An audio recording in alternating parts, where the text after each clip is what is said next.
The buzzing of Richard Iverson's phone interrupted the tense silence of the boardroom, where 12 executives sat awaiting his final verdict on the acquisition that would cement Iverson Industries as the dominant shipping and logistics company in the Eastern Hemisphere. His mother's name flashed on the screen, and he silenced it with an irritated swipe. It was the fourth time she'd called in the past hour. "Gentlemen, excuse me for a moment," Richard said, rising from his chair. At 34, he commanded the respect of men twice his age, having transformed his late father's respectable shipping business into a global empire. "Review the final terms among yourselves. I'll return shortly." Once in the hallway, he called his mother back. "Mom, I'm in the middle of closing the Meridian deal." "What's so urgent?" Richard Anthony Iverson. Eleanor's voice carried the practiced authority of a woman who had raised 4 children while managing charitable foundations across 3 continents. "You've canceled dinner 3 times this month." "I've made arrangements for tonight at Alois, 7 o'clock, and before you start listing excuses, I've already cleared it with Margot." Richard pinched the bridge of his nose. His executive assistant had betrayed him. "Mom, I've invited someone to join us." The pause that followed was weighted with implication. "Mom, we've talked about this. I don't need you to, Jennifer Anderson. She's the new director at the Children's Museum. Lovely girl. Harvard Art History. Her father runs that sustainable agriculture venture in California." Richard exhaled slowly. "Mom, I appreciate the thought, but I'm not interested in 7 o'clock, Richard. Don't be late." The call ended with a decisive click. Richard stared at his phone, contemplating the multiple ways he could avoid this dinner. His mother's matchmaking attempts had grown more frequent since his younger sister's wedding 6 months ago.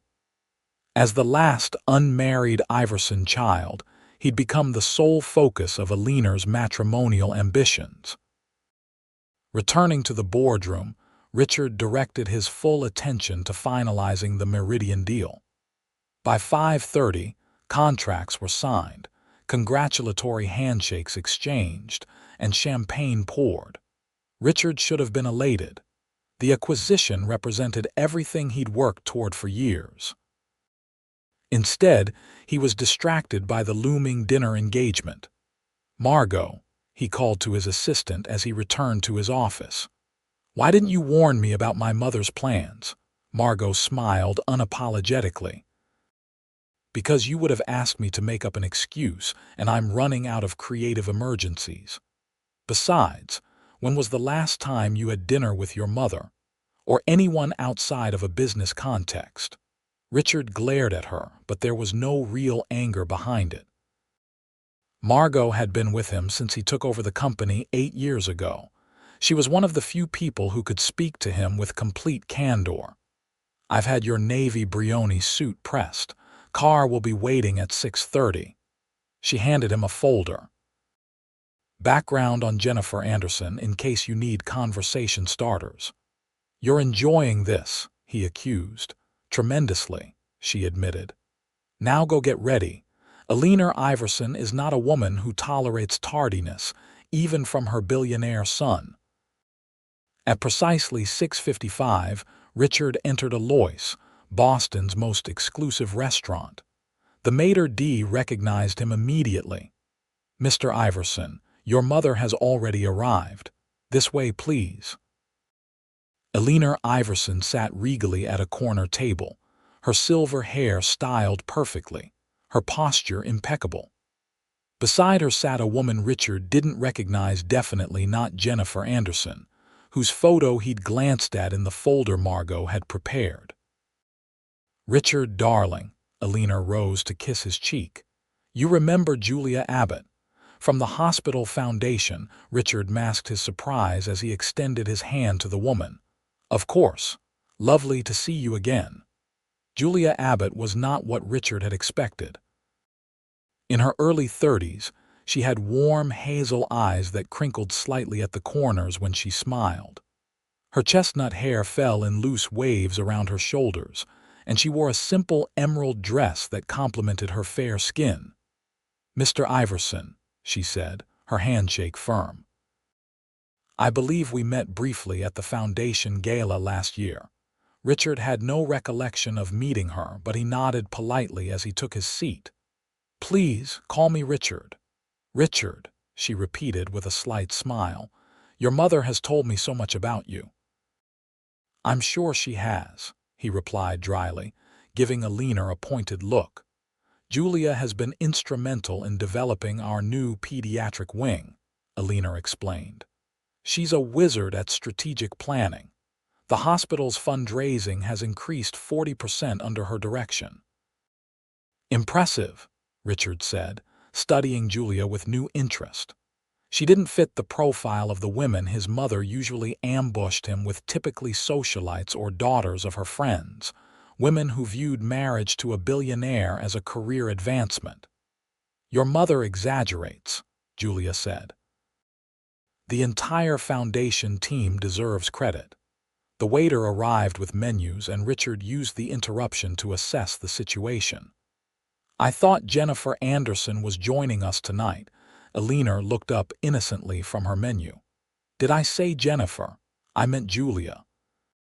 Poor Jennifer came down with something. Last-minute substitution. Richard didn't believe it for a second. His mother had planned this, probably fabricating Jennifer Anderson entirely. He caught Julia's eye and saw a flicker of amusement there.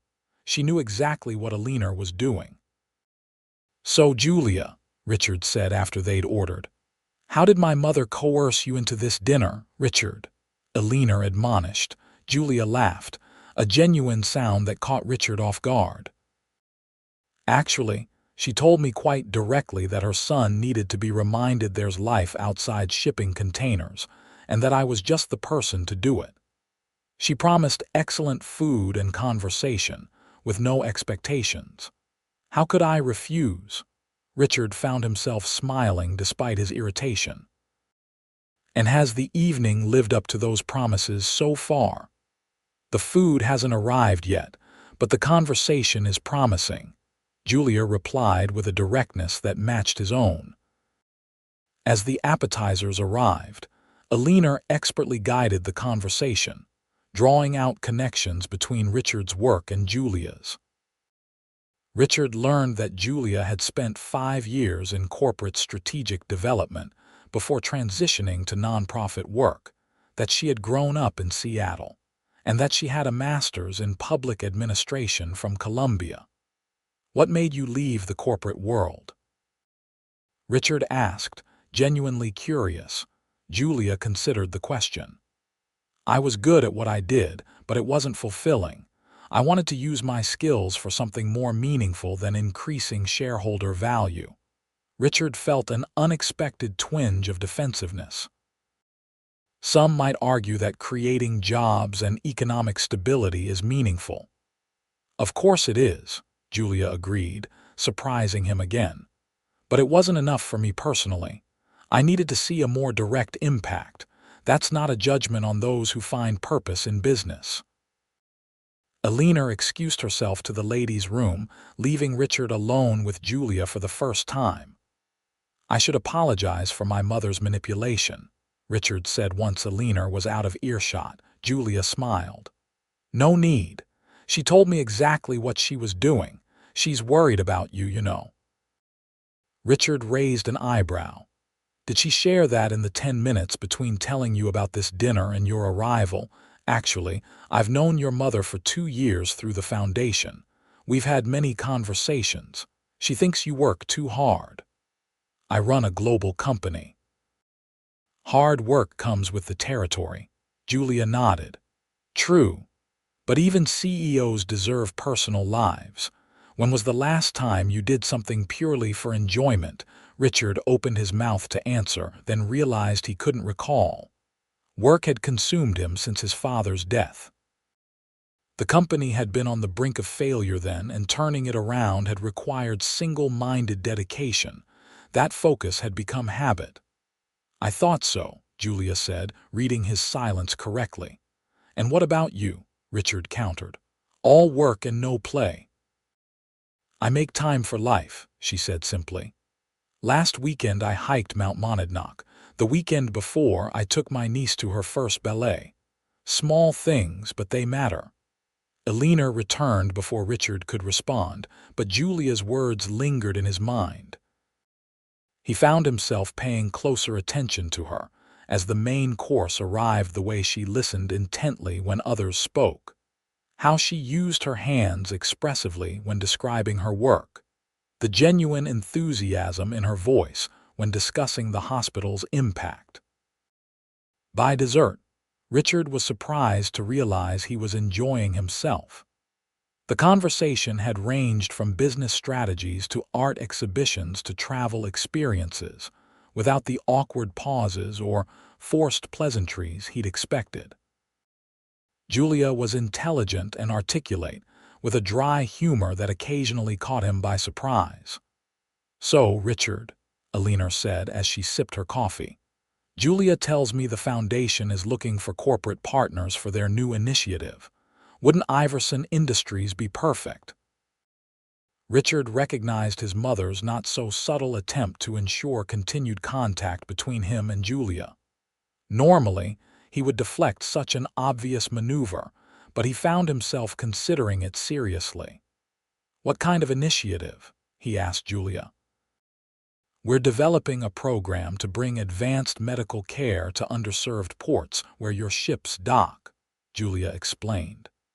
"Many of these communities lack basic health care infrastructure. We've designed mobile clinics that could potentially be transported on cargo vessels like yours." Richard leaned forward, his business mind engaging.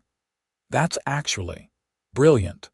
Utilizing existing shipping routes to deliver healthcare solutions would be cost-effective and efficient." "Exactly," Julia nodded, her eyes brightening. "We've been struggling with the logistics, though. Having expertise from someone in global shipping would be invaluable." "I'd be interested in hearing more details," Richard said, surprising himself with his enthusiasm. "Perhaps we could arrange a meeting with your team." "I'd like that," Julia replied, and Richard detected genuine pleasure in her smile. As the evening concluded, Richard insisted on seeing both women to their cars. Eleanor left first with a knowing smile and a whispered, "You're welcome," in Richard's ear. Alone with Julia beside her modest sedan, Richard found himself reluctant to end the evening. "Thank you for being a good sport about all this," he said. "I enjoyed myself more than I expected to," Julia admitted. "Your reputation doesn't do you justice." Richard raised an eyebrow. "My reputation, Boston's most eligible and unobtainable billionaire, the man who lives and breathes business, the ruthless shipping magnate," Julia listed with a teasing smile. Richard winced. "That sounds terrible." "It's not entirely accurate," Julia said. "You're obviously dedicated and driven, but there's more there. Eleanor sees it. I think I caught glimpses tonight."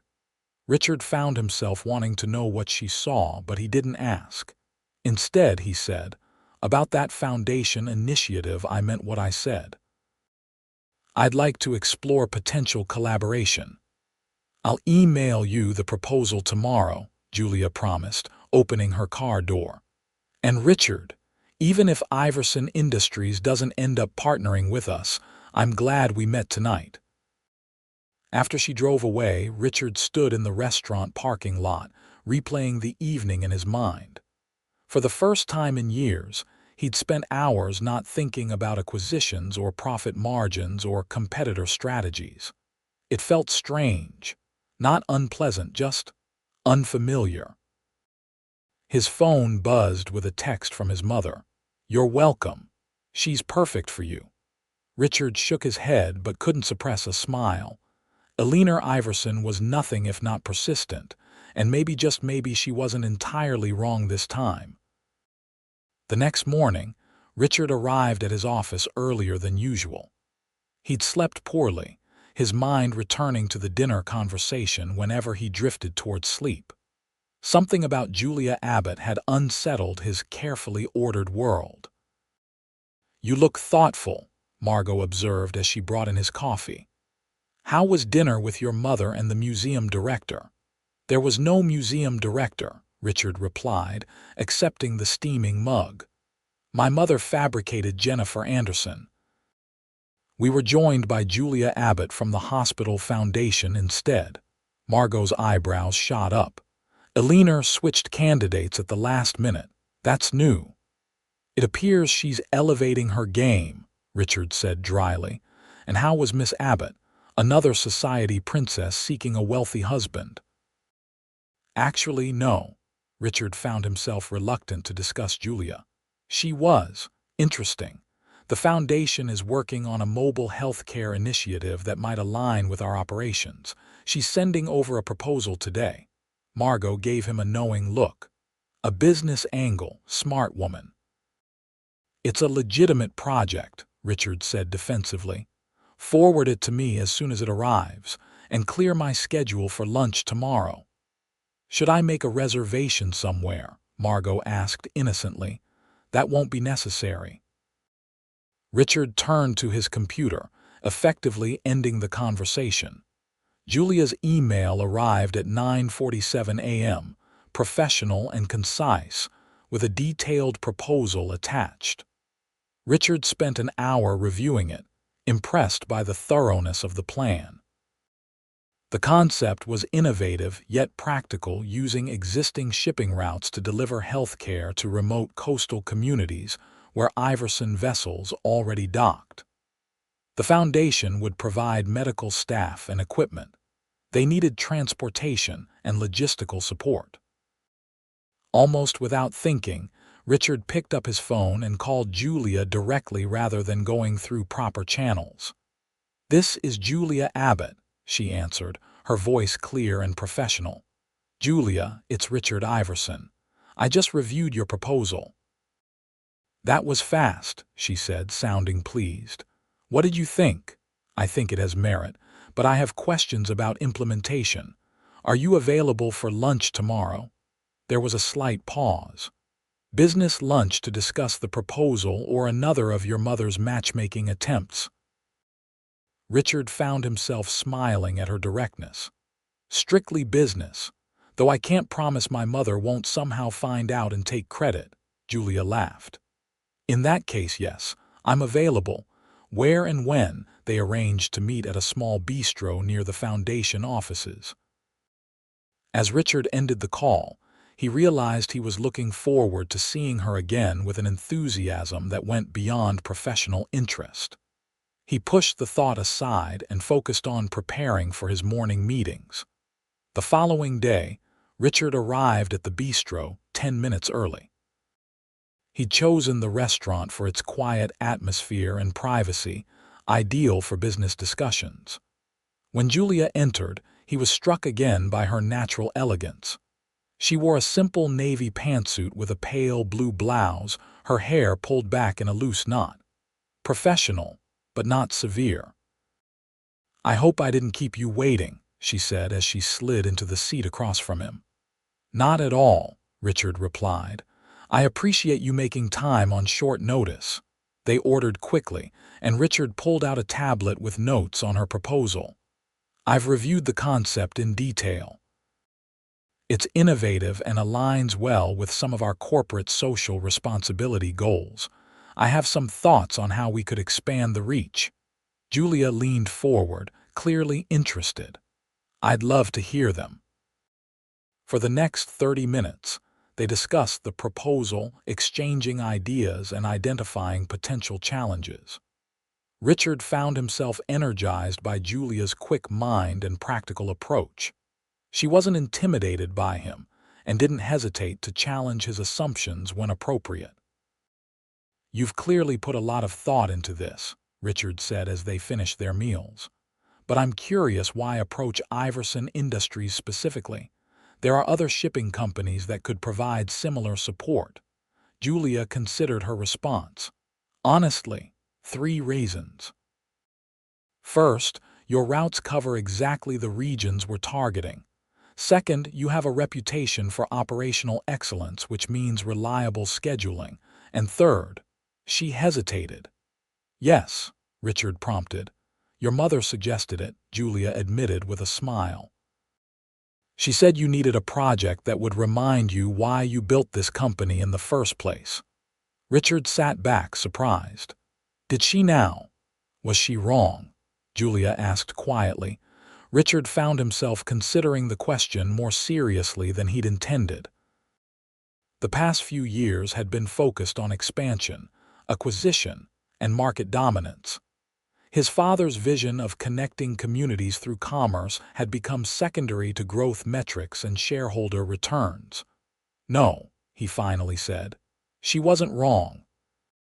Julia nodded, as if his answer confirmed something she'd already suspected. So, what's next? Is this something Iverson Industries might consider? It's something I'm personally interested in pursuing, Richard said. I'll need to bring it to my executive team, but I think we can make this work. I'd like to schedule a formal presentation for next week. That would be wonderful, Julia said, her face lighting up with genuine enthusiasm. The foundation board will be thrilled. As they wrapped up lunch, Richard found himself reluctant to end their meeting. I should get back to the office, he said, glancing at his watch. But I've enjoyed this discussion. So have I, Julia agreed as they walked outside. You're not exactly what I expected, Richard Iverson.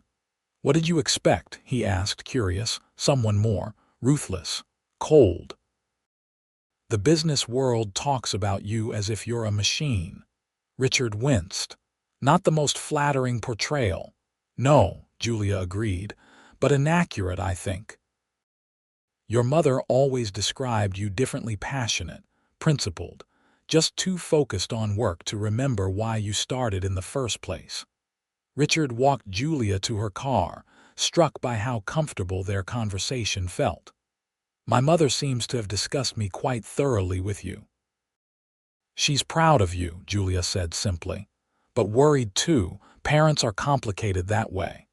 As she prepared to leave, Richard found himself saying, "Would you be interested in dinner Friday to celebrate our potential partnership?"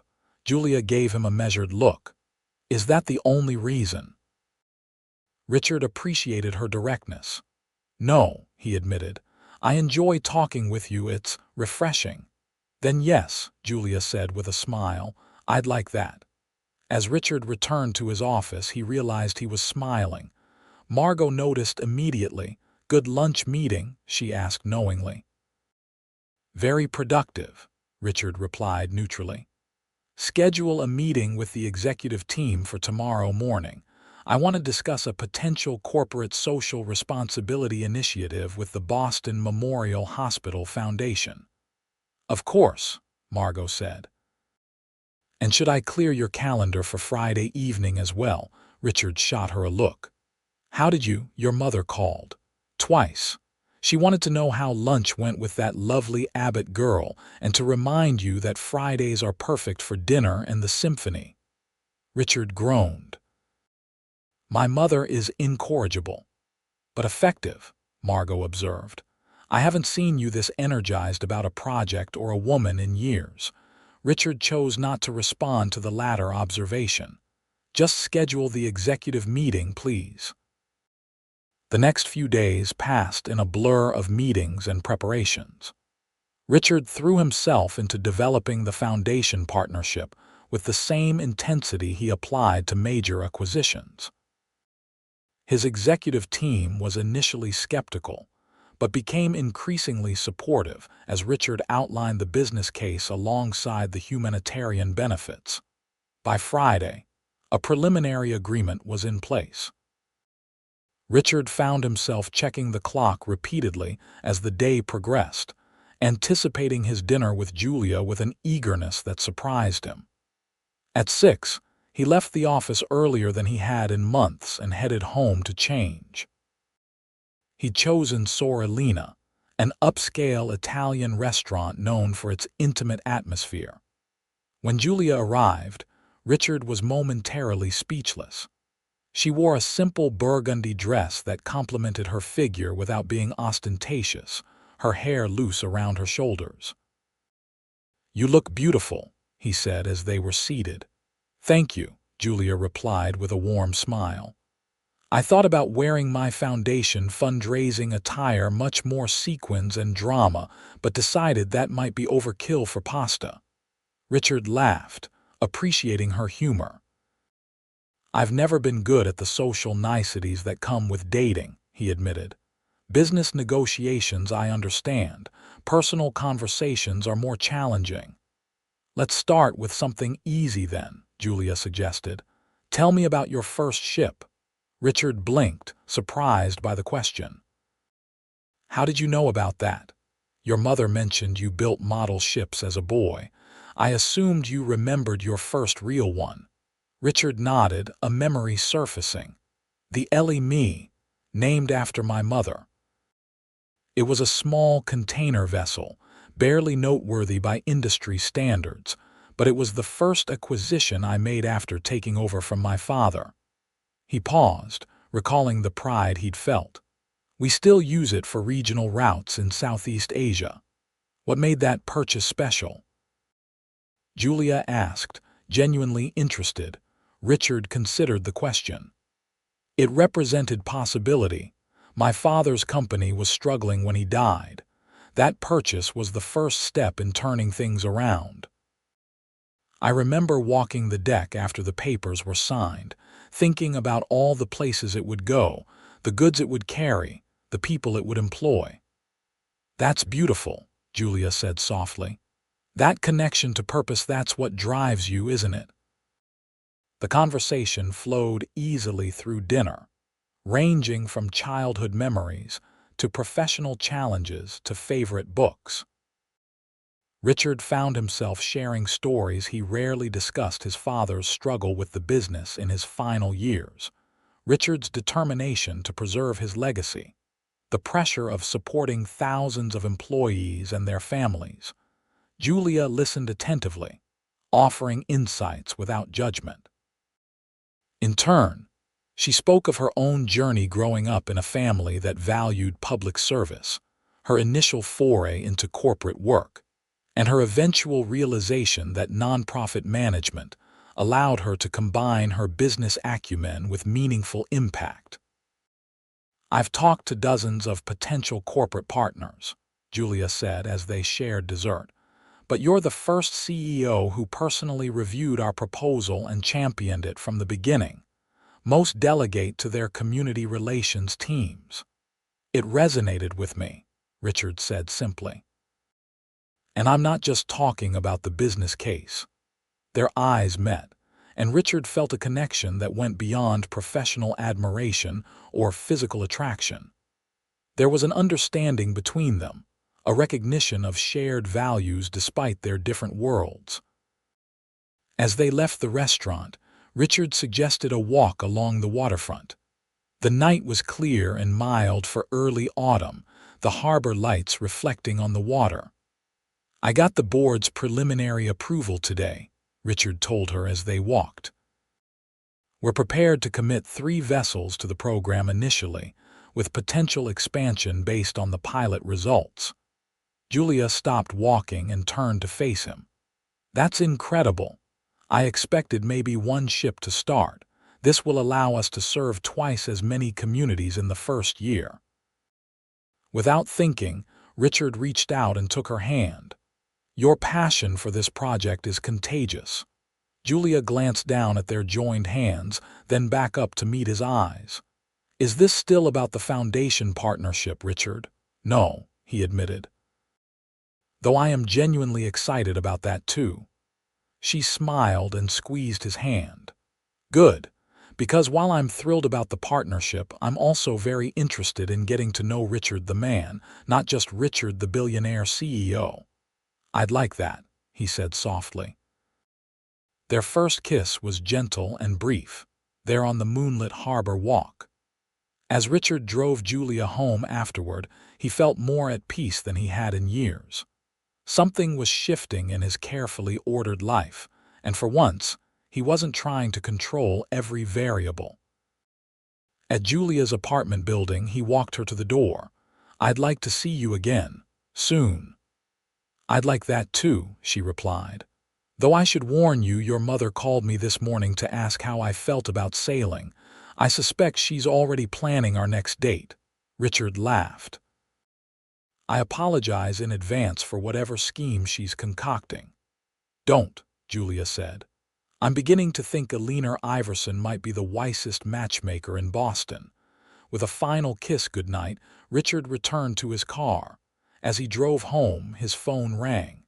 Eleanor's name appeared on the display. "Hello, Mother," he answered, unable to keep the amusement from his voice. "Richard, darling," Eleanor said breezily. "How was your evening?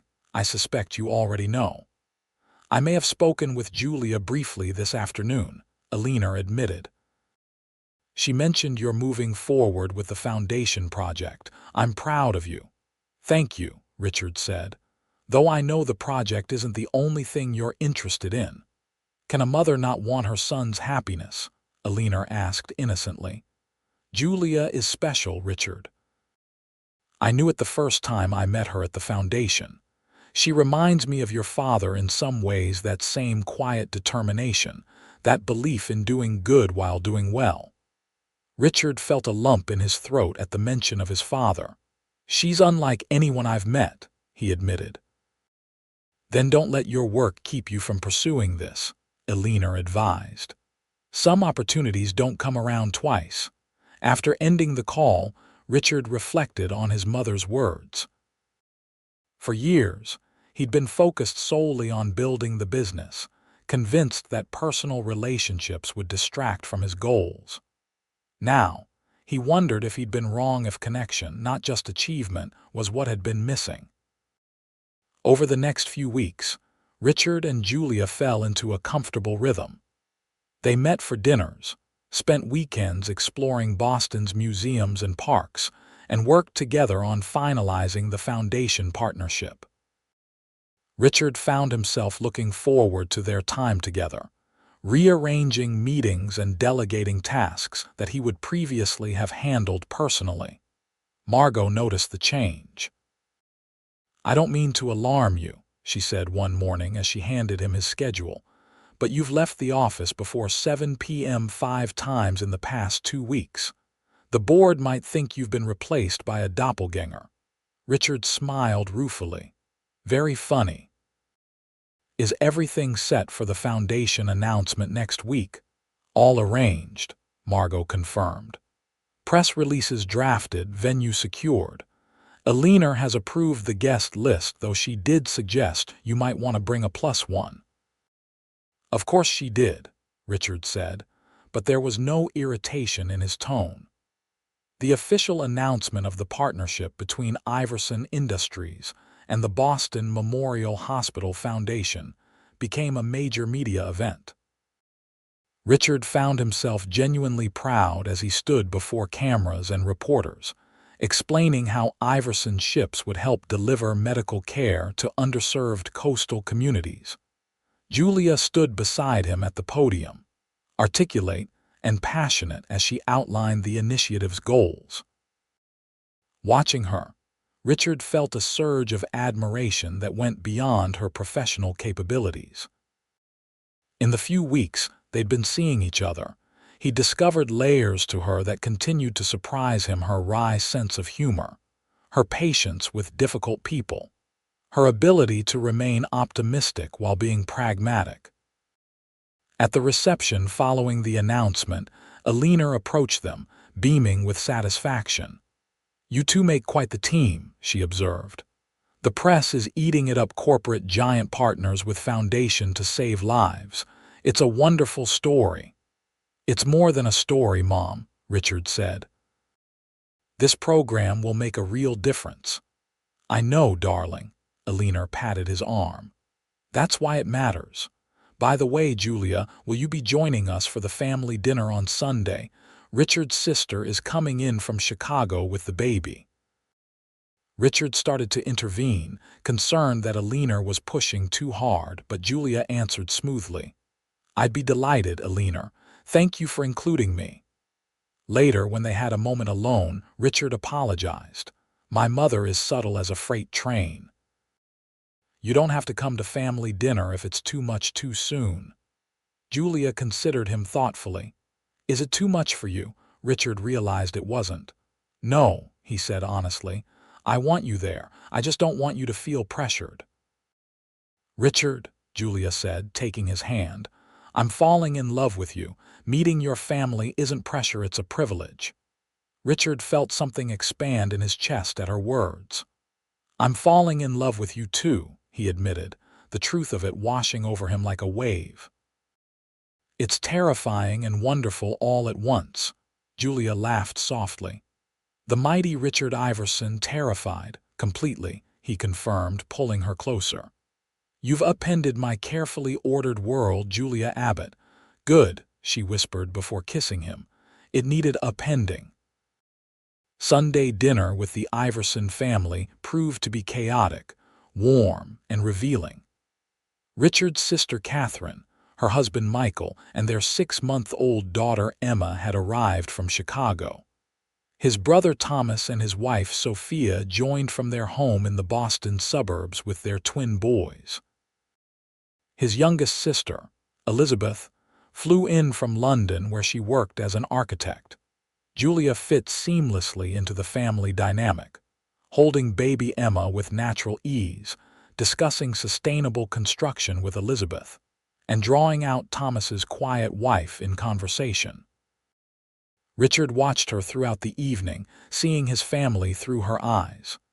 "She's wonderful," Catherine murmured to Richard as they stood in the kitchen, ostensibly helping with dessert but actually watching Julia laugh with their mother in the living room. "Mom outdid herself this time." "Don't let her take all the credit," Richard replied. Julia agreed to that first dinner knowing exactly what Mom was doing. "Smart woman," Catherine approved. "How serious is this, Richie?" Richard considered the question. "Very," he admitted. "I've never felt this way before." Catherine squeezed his arm. "Good. You deserve happiness, brother. You've carried the weight of Dad's company on your shoulders for too long." After dinner, as the family dispersed to various parts of Alina's spacious home, Richard and Julia slipped out to the garden. The autumn evening was cool but pleasant, the sky clear and star-filled. "Your family is wonderful," Julia said as they walked among Alina's prized roses. "They love you very much." "They seemed quite taken with you as well," Richard observed. "Even Thomas's boys, who are generally suspicious of all new adults," Julia smiled. "Children appreciate authenticity. No point trying to impress them, they see right through it." They stopped by a stone bench and Richard turned to face her. "Julia, these past few weeks have been transformative.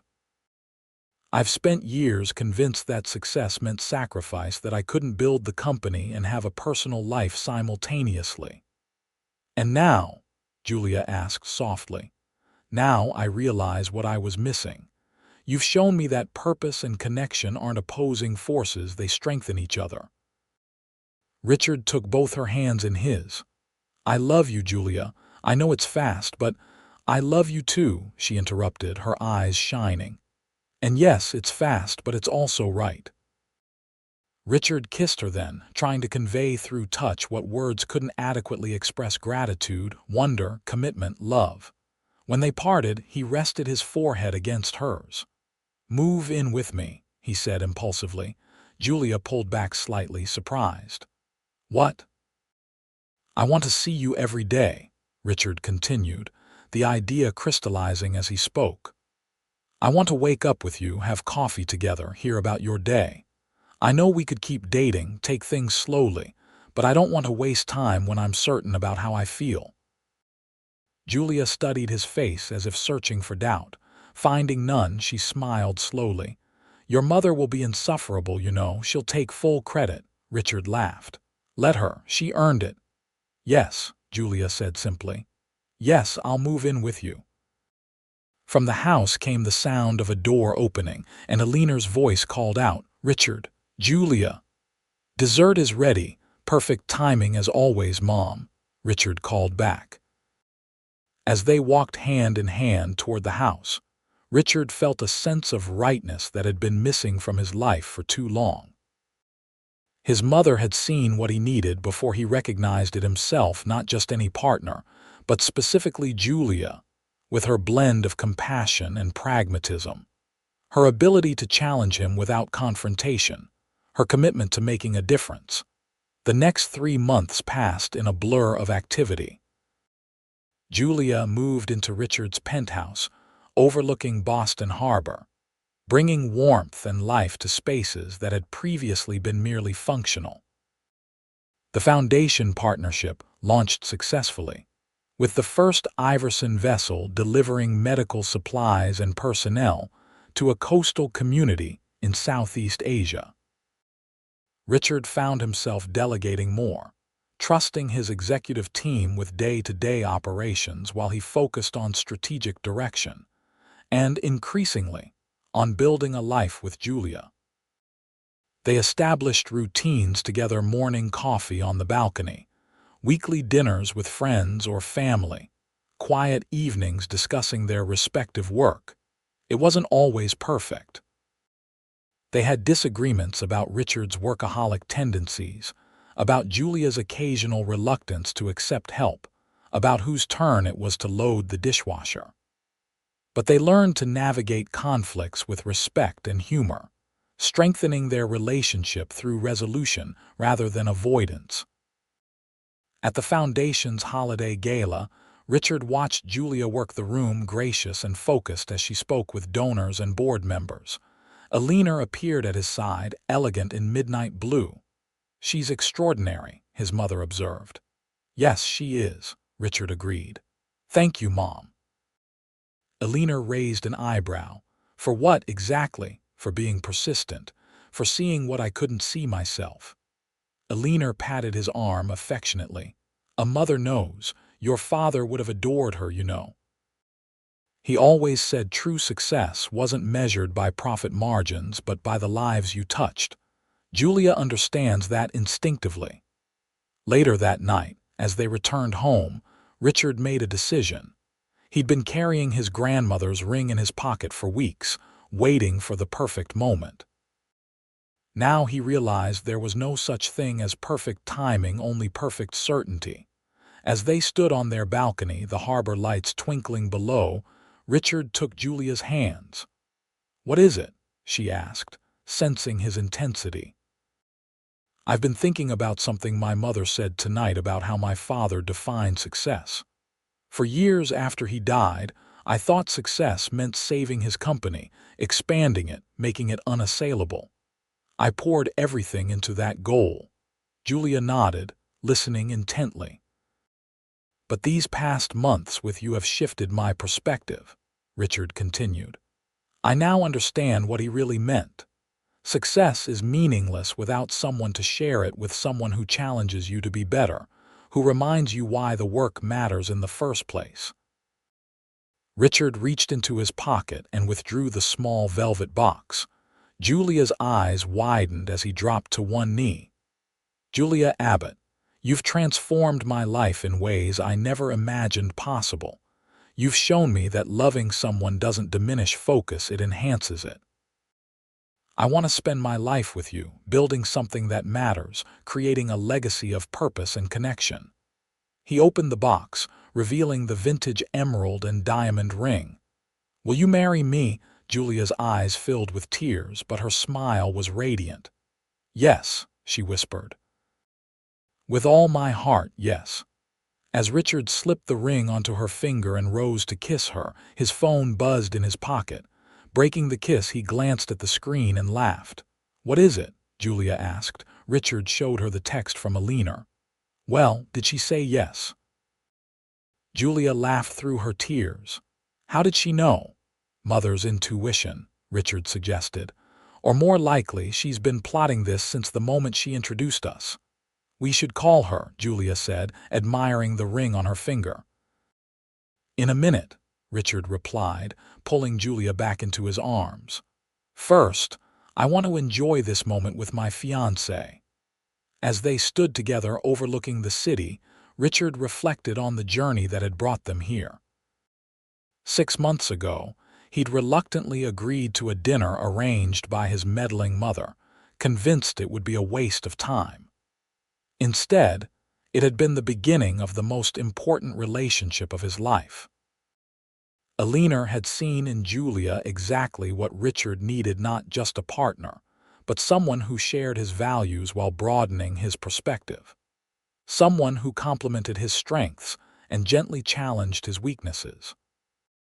Someone who reminded him daily that success wasn't measured in acquisitions or profits, but in lives improved and connections forged. Richard sent a quick reply to his mother. She said, "Yes, you were right all along." Eleanor's response came seconds later. "Of course I was. I'll expect you both for brunch tomorrow. We have a wedding to plan." Richard showed Julia the message and they both laughed. "She's unstoppable," Julia said fondly. "A force of nature," Richard agreed. "But in this case, I'm profoundly grateful for her interference." Julia leaned into him, her head resting on his shoulder. "So am I." 6 months later, Richard stood at the altar of Boston's historic Old North Church, watching as Julia walked toward him on her father's arm. She was radiant in a simple but elegant gown, her smile bright enough to illuminate the entire sanctuary. In the front pew, Eleanor dabbed at her eyes, satisfaction and joy evident in her expression. Beside her sat Richard's siblings and their families, along with Julia's parents and brother. As Julia reached him and took his hands, Richard felt a sense of completion he'd never experienced before. The minister's words washed over him: commitment, partnership, love in good times and challenging ones, but Richard's focus remained on Julia's face, on the promise of their future together. When they exchanged vows and rings, Richard's voice remained steady despite the emotion filling his chest. This was right. This was exactly where he was meant to be. At the reception, Eleanor approached the newlyweds, her eyes still damp. "You make a beautiful couple," she said, embracing them both. "I couldn't be happier."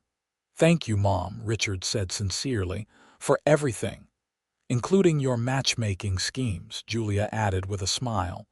"Sometimes a mother knows best," Eleanor said with a wink. "Though I must admit, even I didn't expect it to work quite this well." As Eleanor moved away to greet other guests, Richard pulled Julia onto the dance floor. "My mother will be insufferable now," he murmured as they began to waltz. "She'll expect matchmaking credit at every anniversary." "And she deserves it," Julia replied, following his lead effortlessly. "Though I maintain I would have fallen in love with you regardless of how we met." "Is that so?" Richard asked, twirling her gently. "Absolutely," Julia confirmed. "Some connections are inevitable, Richard. Your mother just accelerated the timeline."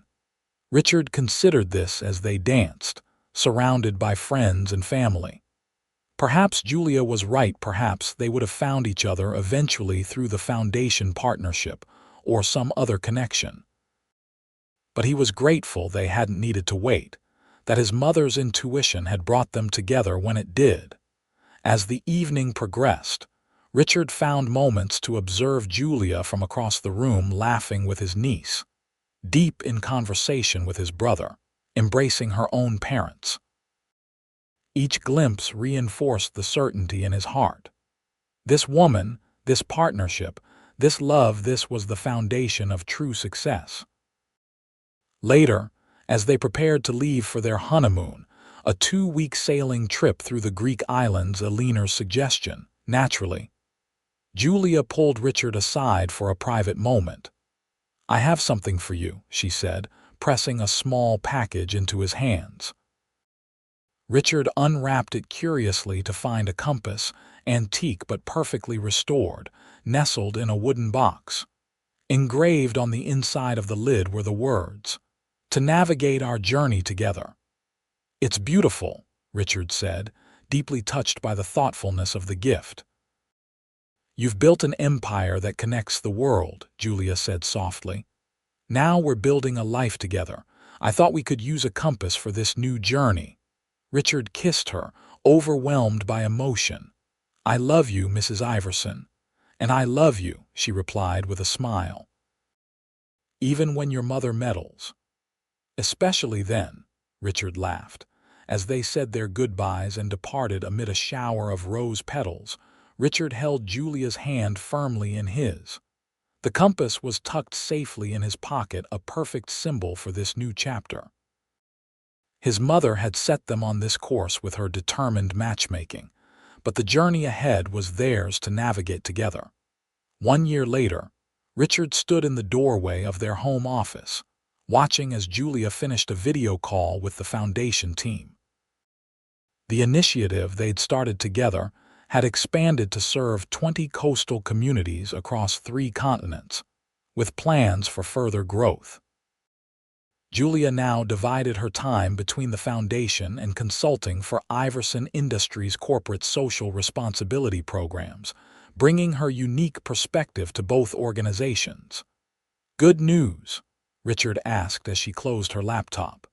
"Very," Julia confirmed with a smile.